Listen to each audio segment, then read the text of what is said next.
మీరు కట్టిన కాళేశ్వరం ప్రాజెక్టు ద్వారా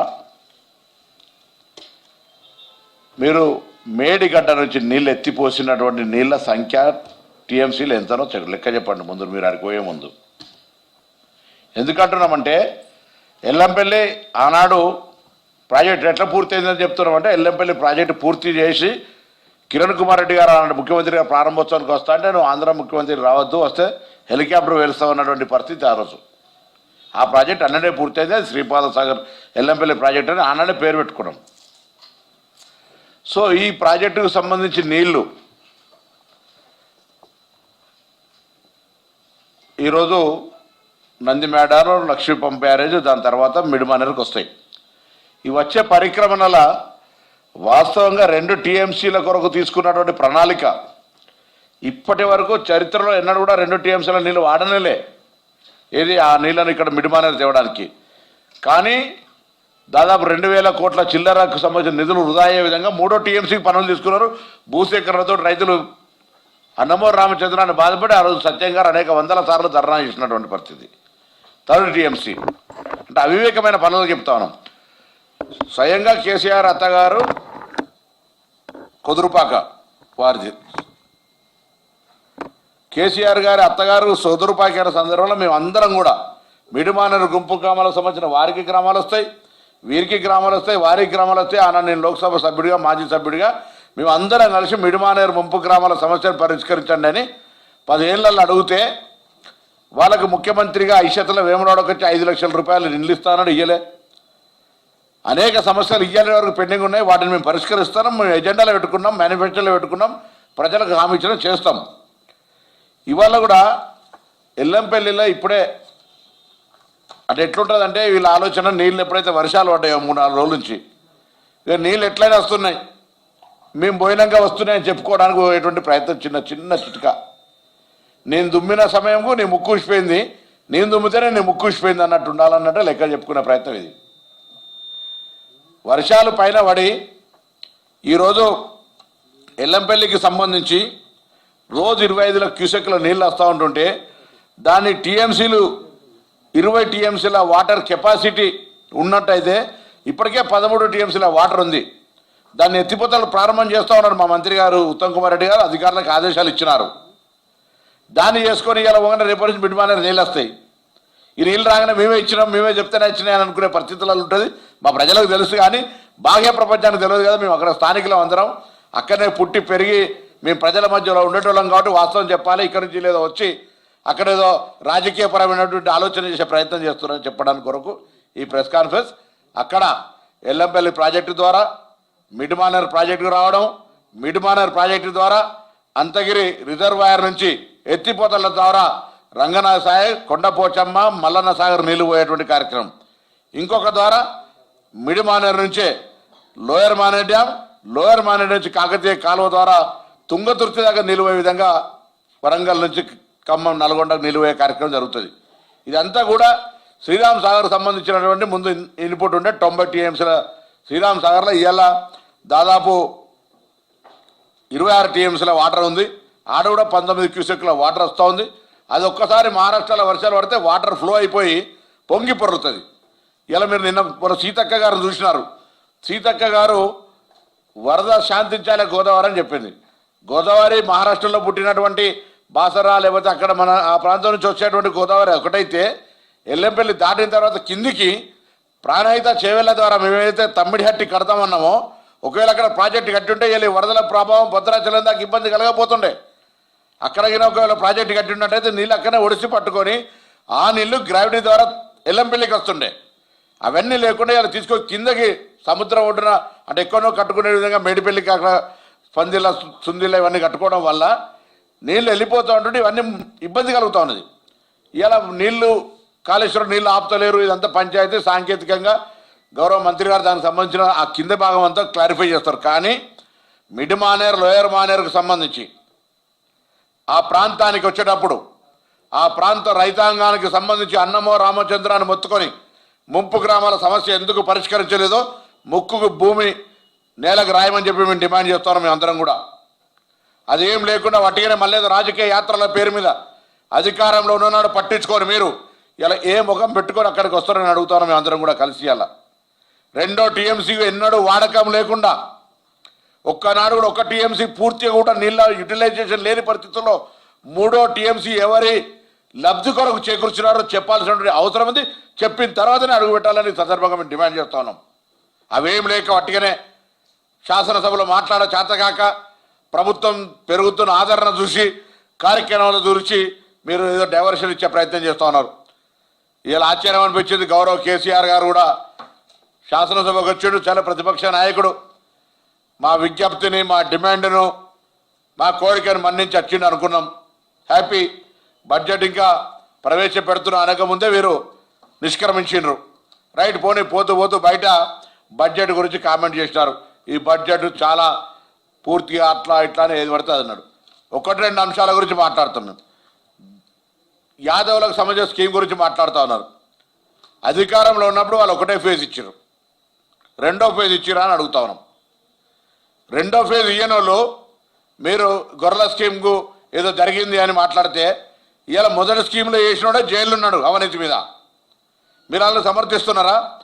దాని తర్వాత మీ టైంలో మేము అధికారం వచ్చే నాటికి 85,488 స్ట్రీట్ల యూనిట్ల పైసలు, ఇది జిల్లా వారికి కూడా అబ్స్ట్రక్షన్ ఉంది, మీకు ఇస్తాం. ఏ జిల్లాల డీడీలు కట్టిన యాదవులు 2 ఏళ్ళు 3 ఏళ్ళు మీ దగ్గర పెట్టుకొని ఇయ్యాలంటి వరకు కూడా మేము వచ్చినాక వాళ్ళ పైసలు ఇచ్చేసాం. కొత్త స్కీమ్ వస్తుంది, అది పాత అంత అవినీతి జరిగింది. యాదవులకు సంబంధించి ఎట్లా ప్రత్యేకమైన స్కీమ్ తేవాలని ఆలోచన చేస్తాను. బలైన వర్గాలకు సంబంధించి మేము అందరం కూడా ఎస్సీ ఎస్టీ బీసీలకు సంబంధించిన వర్గాల వాళ్ళం. తప్పకుండా మా ప్రభుత్వం, రాహుల్ గాంధీ గారు కూడా స్వయం చెప్తా ఉన్నారు, మా ముఖ్యమంత్రి గారు కూడా, దాని తర్వాత మొత్తం ప్రభుత్వం కూడా బలైన వర్గాల సంక్షేమానికి సంబంధించి ప్రాధాన్యత ఇస్తాం. కొత్త కార్పొరేషన్లు వేసినాం, నిధులు ఇస్తాం, రేపొద్దున అనేక సంక్షేమ కార్యక్రమాలు తీసుకుంటాం. కానీ 7-8 నెలల ప్రభుత్వాన్ని శాపనార్థాలు పెట్టిపోతే 10 ఏళ్ళుగా మీరు ఒక్కసారి ఏలు పెట్టుకొని చూపెట్టుకొని గుండె మీద ఏం చేసినారు ఈ రాష్ట్రంలో కార్యక్రమాలు. ఎన్నికలకు మీరు చెప్పిన మేనిఫెస్టో, 10 ఏళ్లలో మీరు ఇచ్చిన మేనిఫెస్టో, మేము 5 ఏళ్లకు వరుస ఇచ్చినటువంటి మేనిఫెస్టో ఎంత శాతం అమలైంది 8 నెలల, మీరు 10 ఏళ్లలో ఎంత అమలు చేసారో చర్చకు సిద్ధమని అడుగుతా ఉన్నాం. అవన్నీ ఏం లేకుండా ఇవాళ నిన్న బడ్జెట్లో కేంద్రం అన్యాయం చేస్తే మాట్లాడని కేసీఆర్ గారు ఇవాళ రాష్ట్ర బడ్జెట్ మీద నాకు ఆశ్చర్యం ఇస్తూ ఉంది. అంటే ఒకవైపు బీజేపీని మౌనం, ఇద్దరు మీకు అక్కడ ఉండేపడేటువంటి ఒక స్నేహపూర్వకం ఢిల్లీలో చూస్తే గల్లీల కుస్తీకి నిదర్శనం కాదా? నిన్ననే కేసీఆర్ గారు బడ్జెట్ పెట్టి ప్రెస్ కాన్ఫరెన్స్ చేసి బడ్జెట్ మీద మాట్లాడి ఉంటే అవును నిజంగానే రాష్ట్ర పట్ల ఒక ఆలోచన ఉంది అని చెప్పేటువంటి అవకాశం ఉండే. అదేం లేదు. కేంద్రం ఇంత పెద్ద జీరో గోడు గుడ్డు ఇచ్చిన, మొత్తం గాడిద గుడ్డు ఇచ్చినటువంటి బడ్జెట్ మీద మాట్లాడలే. ఇవాళ మేము మా యొక్క ప్రయత్నాన్ని ఇలా హైదరాబాద్ లాంటి నగరానికి 10,000 కోట్ల రూపాయలు ఇచ్చి విద్యకు సంబంధించి కావచ్చు, ఇరిగేషన్ కావచ్చు, వైద్యం కావచ్చు, మహాలక్ష్మి పథకానికి సంబంధించి కావచ్చు, బలహీన వర్గాలకు సంబంధించి కావచ్చు, గిరిజనులకు, మైనార్టీలకు అన్ని రకాల కార్యక్రమాలు చేపడతా ఉంటుంటే ఎక్కడ మీకు తప్పనిపించిందో చెప్పమని అడుగుతా ఉన్నా. స్పెసిఫిక్గా యాదవులకు సంబంధించి స్పందించినారు కాబట్టి ఒకటే మీరు 3 దఫాలు ఇవ్వాల్సినటువంటిది ఒకటే దఫా ఇచ్చి 85,488 డీడీలు మీ ప్రభుత్వం ముడ్డి కింద పెట్టుకొని ఎన్ని రోజులు వడ్డీ తెచ్చుకొని ఊర్లలో పోతే పాపం చాలా బాధపడుతుండ్రు వీళ్ళంతా. సో ఇటువంటి పరిస్థితులలో కేసీఆర్ గారు మీరు సభకు రావడం, ప్రభుత్వానికి ఏదైనా అనుభవం ఉన్నటువంటి ముఖ్యమంత్రికి సలహాలు ఇస్తే తెలంగాణ ప్రయోజనాల కోసం అందరం కలిసి ముందుకు పోయేటువంటి అవకాశం ఉంటుంది.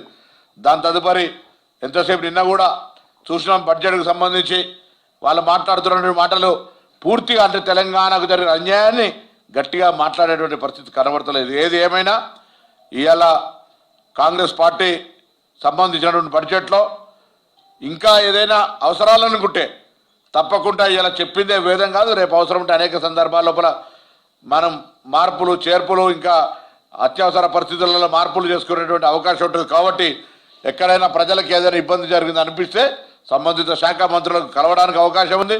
మేము చెప్పింది వినడం తప్ప, మీరు వినాల్సింది తప్ప మీరు చెప్తే మేము వినమనే పరిస్థితుల్లో లేమి. ఇలా మోనో డైలాగ్ అంటారు, మోనో డైలాగ్ కాదు, మేము మొనలాగ్ కాదు, మేము మాట్లాడతాం, వింటాం. కాబట్టి ఆ దిశలో మా ప్రభుత్వం కొనసాగుతోంది.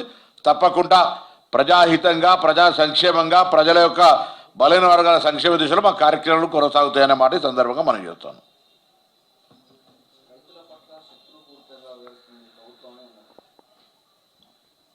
₹1,00,000 రుణమాఫీని 5 సంవత్సరాల్లో 5-6 కిస్తుల్లో చెల్లించిన అనేటువంటి శత్రువా? మేము ₹2,00,000 రుణమాఫీ ఆగస్టు లోపల చేస్తామని ₹1,00,000 లోపల ఉన్నటువంటి 11 లక్షల చిల్లర మంది రైతులకు ఒకే దఫా వేసిన వాళ్ళు శత్రువులమా? రైతులకు తెలుస్తుంది. నెంబర్ 1. నెంబర్ 2, రైతులకు సంబంధించిన నిజమైన ఎవరికైతే భరోసా బంధు ఎవరికైతే కావాలో వాళ్ళకే ఇవ్వాలా, ఎవరికి కొరత ఇవ్వాలా అనే ఒక ప్రజాభిప్రాయం కొనసాగిస్తున్నాం. దాని మీద ఏమి ఇబ్బంది కలుగుతుంది? తప్పకుండా రైతులను ఆదుకోవడానికి మేము అన్ని రకాల కార్యక్రమం చేస్తాం. రెండవది, మీరు రైతు చనిపోతే రైతు బీమా ఇచ్చినారు. మేము రైతు చనిపోకుండా ఉండేందుకు రైతు పంట బీమా ఇస్తాను. అందుకు మంచిది కాదా మీకు? ఏం చేయాల్సి చెప్పు రైతులకు ఇంకా తీసుకోవాల్సిన చర్యలేంది? ధరణి పేరు మీద రైతులను నరకయాతన పెట్టాలా మేము? ఏం చేయమంటారు రైతులకు? మీరు చెప్తున్న నరకం అంటే ఏంది? ఇన్ని కార్యక్రమాలు చేస్తుంది కాంగ్రెస్ ఉన్న వాళ్ళంతా రైతులకు సంబంధించి సంక్షేమం గురించి ఆలోచించటం. మా ప్రభుత్వం ఇలా మేము కేంద్రంలో ఉన్నా రాష్ట్రంలో ఉన్నా ఏదైనా రైతు హిత నిర్ణయాలు తీసుకున్నామంటే కాంగ్రెస్ తప్ప. వీళ్ళు ఏం చేసినా అడుగుతా ఉన్నాం. సంతోషం, చెండాడంటే పర్వాలేదు, మేము కూడా రెడీ ఉన్నాం. మేము వట్టిగానే మీరు చెండాడుతుంటే మేము అసలు చూసి ప్రేక్షకులు లెక్కలేం. మాకు కూడా ప్రభుత్వం నడపడము, ప్రతిపక్షాల కుట్రను ఎదుర్కోవడము. మొదటి నెల నుంచి చెప్తా ఉన్నారు, మొదటి నెలలనే ఎన్ని రోజులు ఉంటుందో చూస్తాం ప్రభుత్వాన్ని. ఇటు బీజేపీ ఇటు టీఆర్ఎస్ కూలగొడతాం, ఉంటుందా చూస్తాం, నడుస్తుందా చూస్తాం. అట్లనే చీల్చి చెండాడతాం కూడా గంతే. మేము ప్రజలకు సంబంధించిన కార్యక్రమాలను ఏదైనా పొరపాటు చేస్తే ప్రజల ముందు ఉంచే ప్రజాస్వామ్య పద్ధతి ఉంది. చీల్చి చెండాడడానికి ఇది యుద్ధం కాదు, రాజరికం కాదు.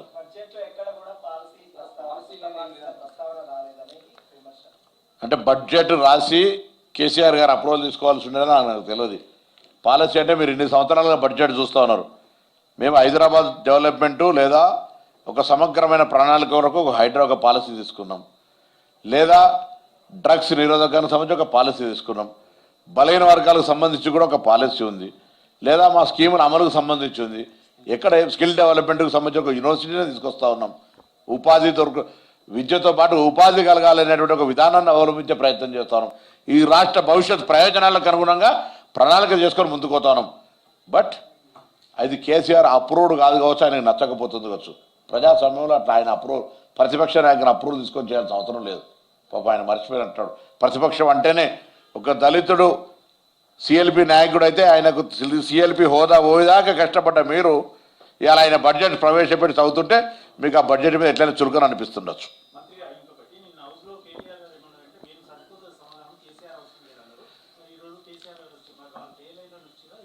ఇక ఆయన అడగాలి మీరు. నిన్న మేమేమో ఆయన రమ్మంటే మీకు అవసరం లేదు, మేమే సరిపోతుందని మళ్ళీ వెళ్ళి తీసుకొచ్చారు.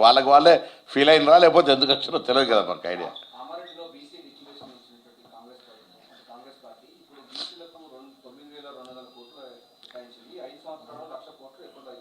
అయితే ఇప్పుడు కాంపోనెంట్ 9,200 కోట్లు నేరుగా ఇస్తూ ఇంకా అనేక సందర్భాలలో మీకు 1,00,000 కోట్లు చూపించే బాధ్యత మాది సంవత్సరానికి. ఇది స్పెసిఫిక్ పర్టికులర్లీ. మిగతా అన్ని దాంట్లో కాంపోనెంట్ ఉంటుంది. ఎస్సీ ఎస్టీ డెవలప్మెంట్ ఉందనుకో, అట్లా ఆ విధంగానే వచ్చేస్తుంది కదా డెవలప్మెంట్ కాన్సెప్ట్. సో ధన్యవాదాలు.